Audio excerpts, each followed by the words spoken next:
আপনি দেখছেন spotlight news.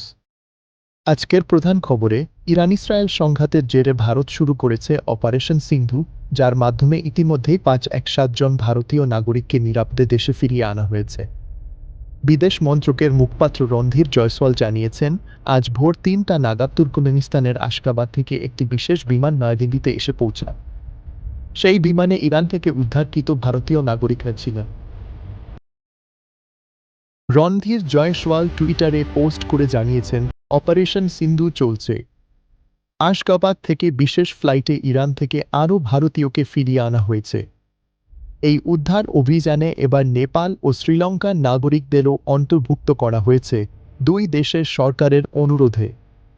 ইরানে ভারতীয় দূতাবাস জানিয়েছে, নেপাল ও শ্রীলঙ্কার সরকারের অনুরোধে ইরানে ভারতীয় দূতাবাসের উদ্ধার প্রচেষ্টায় এই দুই দেশের নাগরিকদেরও আনা হবে।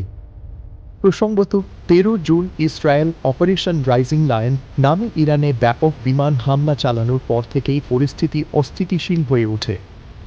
আজ সংঘর্ষের নবম দিন এবং যুদ্ধের ভয়াবহতা দিন দিন বৃদ্ধি পাচ্ছে।